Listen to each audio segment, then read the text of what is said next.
Correct budget നോക്കി ഇന്നെന്ന സാധനങ്ങൾ മാത്രമേ വാങ്ങൂ, അനാവശ്യമായിട്ട് ഒന്നും വാങ്ങൂല. ഞാനൊരു കാര്യം ചോദിക്കട്ടെ? വീക്കെൻഡ് ആയി കഴിഞ്ഞ് കഴിഞ്ഞാൽ വീട്ടിലേക്ക് സാധനങ്ങൾ വാങ്ങാൻ വേണ്ടിയിട്ട് ഒരു ഷോപ്പിംഗ് ലിസ്റ്റെല്ലാം ആയിട്ടായിരിക്കും ഞാൻ പോകുന്നുണ്ടാവുക. കറക്റ്റ് ബഡ്ജറ്റ് നോക്കി ഇന്നെന്ന സാധനങ്ങൾ മാത്രമേ വാങ്ങൂ, അനാവശ്യമായിട്ട് ഒന്നും വാങ്ങൂല എന്നൊക്കെ വിചാരിച്ച് ഞാൻ ഫോണിലെല്ലാം അടിച്ചു വെച്ചിട്ടായിരിക്കും പോകുന്നുണ്ടാവുക.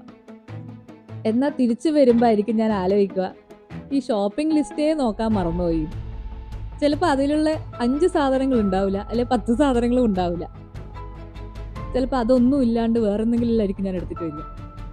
ഇത് നിങ്ങൾക്കുള്ള പ്രശ്നമാണോ, അല്ലെ എനിക്ക് മാത്രമുള്ള പ്രശ്നമാണോ? ഞാൻ എപ്പോഴും ചിന്തിക്കാറുണ്ട്, എന്തുകൊണ്ടായിരിക്കും ഈ എഴുതി കൊണ്ടുപോയ സാധനം പോലും നമ്മൾ നോക്കാൻ മറന്നു പോന്നേ.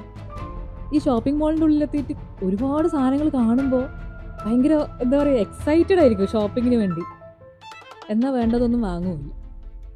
വീട്ടിലെത്തിയിട്ടായിരിക്കും ആലോചിക്കുന്നത്, അയ്യോ അത് വാങ്ങിയില്ലല്ലോ. അല്ലെ ചിലപ്പോൾ ഫുഡ് ഉണ്ടാക്കുന്ന സമയത്തായിരിക്കും, അയ്യോ മല്ലിയില വാങ്ങിയിട്ടില്ല, അത് വാങ്ങിയിട്ടില്ല, ഇത് വാങ്ങിയിട്ടില്ല. എന്തുകൊണ്ടായിരിക്കും അങ്ങനെ? നിങ്ങൾക്ക് ഇങ്ങനെ സംഭവിക്കാറുണ്ടോ? കമന്റ് ബോക്സിൽ പറയട്ടെ.